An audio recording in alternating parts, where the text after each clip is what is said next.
forget you're gay. Better yet, don't even know in the first place. That's how powerful conditioning is. You might be completely cut off from that truth, but it still lives there.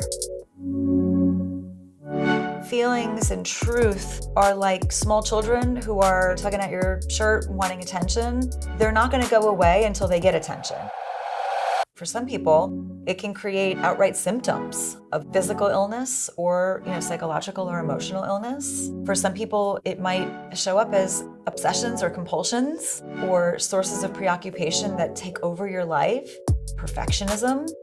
If I can control all the other aspects of my life, then this truth will be kept at bay, or I won't have to contend with it. And so people will get really fixated on, body image or work or, maybe even alcohol abuse. Those are the ways that truth leaks. Or they can leak in more subtle ways, feeling a chronic sense of dissatisfaction or fatigue, right? It takes a lot of spiritual effort and psychic energy to hold a secret or to hold a truth at bay. We all carry the truth inside. No matter how buried or deep it is, unreachable it might feel, it's there. It's there. And sometimes it's only when we experience a relationship with another person who maybe unintentionally brings you into awareness of your truth, almost a chemical reaction that expedites a person's self-awakening. And it can be this powerful and beautiful and exciting, thrilling thing, and it can be terrifying. But the experience itself, as threatening and unraveling as it might end up being, is undeniably compelling. To have someone or an experience shine a light on the thing that has felt so dark and forever dark is an extremely powerful, spiritually enlivening thing. To live in your truth is to live through your soul's purpose. So truth and self and soul are one and the same. The truth is always a beautiful, wonderful thing to discover, but it can also be a really threatening, scary thing. People that have felt comfortable identifying as straight their whole lives, and they might say, well, I didn't think I was bisexual or queer in any way before. How do I explain this? And the truth is that we don't need labels to make sense of what our experience is. But sometimes when our experience doesn't make sense, we look to labels to help us. The reality is that some people might find themselves attracted to someone unexpected. That isn't something that requires a label. It's not something that anybody else needs to be comfortable with. It's a normal variation in the human experience. And sometimes it shows up when we least expect it. There's no one normal, and there's no abnormal. When it comes to, relationships that are loving and consensual and adults forming relationships with adults, everything is a beautiful representation of the tapestry and the just complexity of being human and the diversity that's just naturally a part of being human. I work with people in their 60s and 70s who are just now creating space for their truth. And sometimes they have to grieve having lost all that time. A lot of people come to therapy to avoid that fear of waking up one day and regretting not being braver. You could really believe that there's nothing wrong with you intellectually, but still carry the wounds and the shame and the fear that was given to you from generations of a repressed culture and messaging that may or may not have been direct or explicit, but that you still internalized. Because no matter how intellectually woke you are a part of our dysfunctional culture, just like everybody else. And so those things are going to get in, and they're going to create some conflict and some shame.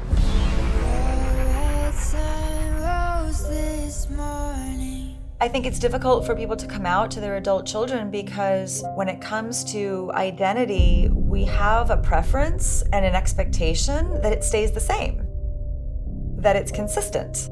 It's a part of how we define stability and security. If I see my mom or my dad in the way that I've always seen them, if I know them in the way that I've always known them, it creates a reliability around my expectations. I know what she's gonna say, I know what she's gonna do, I know how she's gonna parent me, how she's going to show up for me, how she's going to love me. And so if a parent comes out, you're sort of throwing a wrench in how your adult child has always seen you. It may or may not be traumatic or difficult or hard for them, but I think there's a fear that it will be, because I think we all have this unconscious expectation that we have to be consistent in who we are and how we show up for our kids. You'll ask any parent, what do you want most for your kids? And they'll say, I want them to be happy. I don't want them to suffer. And so we sometimes go through our experience as parents with this intention to keep our kids from suffering, keep our kids from experiencing discomfort. We know now that that's a really bad idea, not only because it's impossible, but because that's not how you build resilient kids, right? But I think because we have it in us that we don't want to create any discomfort that wasn't there before, the idea that we're doing this to them. If I come out, if I upheave our whole life, if I leave their father, if I marry a woman, or if I start dating in a way that they've never seen in me before, I'm going to disrupt, their stability, their internalized sense of me as a consistent, available, safe parent. I'm going to make them uncomfortable, and they won't be able to handle it. So the decision to honor yourself is a decision to invite your adult children into an experience of discomfort that sometimes requires you to trust them, that they can handle it, and that they'll be okay. And a lot of parents have a hard time with that. We want to be in charge of our kids' okayness. And it's hard to let go of that control. Burning all the ashes now. Being gay just seems like one that, just isn't necessary. Why would I do that to my kids when it's not necessary? Who says it's not necessary? Who says that it won't be a really enriching, beautiful experience for them? Even if it is really hard at first. You're essentially modeling for your adult kids courage and vulnerability and authenticity. When you ask parents, what do you want for your kids? And they say, I want them to be happy. And then you might ask them, well, how are they going to be happy? Most parents will say, I just want them to be themselves. It's almost a cliche in parenting. And so by coming out to them and modeling for them, it's not always easy to be yourself. I'm finally at a place where I feel courageous enough, willing enough to step into that discomfort in service of being myself. You can do it too. What an inspiration that is. And it teaches our kids, life is not black and white. Identity isn't black and white. And it creates an invitation for them to do that grappling too, or that work of being curious. Curiosity, imagination, appreciating the complexities, being in the ambivalence, being in the both and, that is the opposite of what anxiety would have us do with life. Anxiety shuts down curiosity. Fear shuts down imagination, wondering, being open. It literally makes us close up, and it ends up blocking the richness of our emotional world too. To be able to invite our kids through our experience to be in that curiosity, to be in that wonder, to be in that discomfort, to be in the complexity right alongside them is a gift. Coming out poses a very real threat of rejection, abandonment, criticism, judgment, all the things that make us not want to come out. We would rather avoid that acute experience of discomfort than contend with the longer term and more insidious discomfort of being trapped inside. We feel like I can handle that. I can handle the loneliness because it just affects me. I can't tolerate the idea of hurting other people or disrupting the status quo or having to deal with rejection. Holding the secret is the part that's traumatic. being gay is normal. It's healthy. It's beautiful.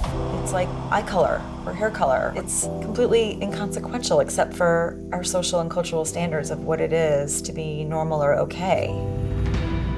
Coming out and sort of ripping the Band-Aid off or leaning into that discomfort, showing up for the consequences, whatever they might be, is more likely to be short-term grief that we exchange for longer-term relief. And some of the clients I've worked with that have had the hardest time coming out end up being healthier than anybody I know. They've done the insides out work, and then they've done the outsides in work, right? Insides out being, I gotta deal with this because this is a thing that's inside of me that is not going away. And I'm gonna figure out how to reconcile it, integrate it, and let it be a part of my life on my outsides too. And then to be able to test your environment in that way, to really ask for things from people that people don't always have to ask for. To ask for acceptance, equality, to be treated fairly, to ask for a partner to be proud, to bring me home, to ask for things that we all need. These are universal needs. There is nothing different about the needs. It's about the flaws and toxicity of our culture and our systems of religion and oppression and forcing people into boxes that don't exist. There's very few institutions that are as powerful or more powerful than religion. I mean, there isn't anything scarier than learning that there's a very real possibility that you will not go to heaven, you will go to hell if you're gay or if you express this part of yourself. It's a really tough thing to shake because your nervous system learns it too. It's not just an idea in your cognitive thinking brain. It's an idea that's absorbed in the very fiber of your nervous system. It is a really tough sell to someone that, no, actually it's okay. That's not even a thing. It's not a sin. It's a normal, beautiful variation in the human experience. Any rational, smart person will tell you life is hard. No one denies that. But I think we still have this hope or expectation sometimes that being happy and comfortable means the absence of conflict and the absence of ambivalence and struggle. And I think it's easier to accept that we lose loved ones and it's hard, or we get sick and it's hard, or we even go through depression or anxiety and that's hard. But when it comes to matters of identity and negotiating identity in the context of our relational experience, our connections with other humans and families and communities and the world, that there is a unique kind of courage that is required of us. When you're in connection with self, when you are in a place of loving and accepting and valuing yourself and appreciating your own inherent worth, healing from anything is possible.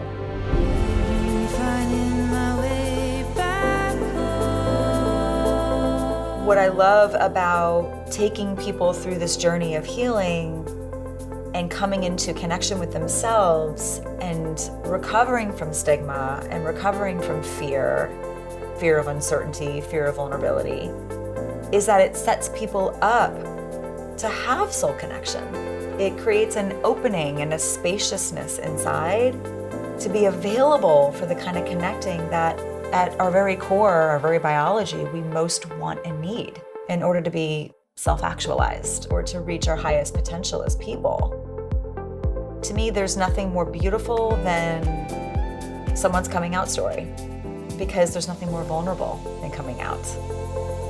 Someone who's been through that is probably even more likely to experience soul connection than someone who takes for granted their privilege of being straight in a straight world.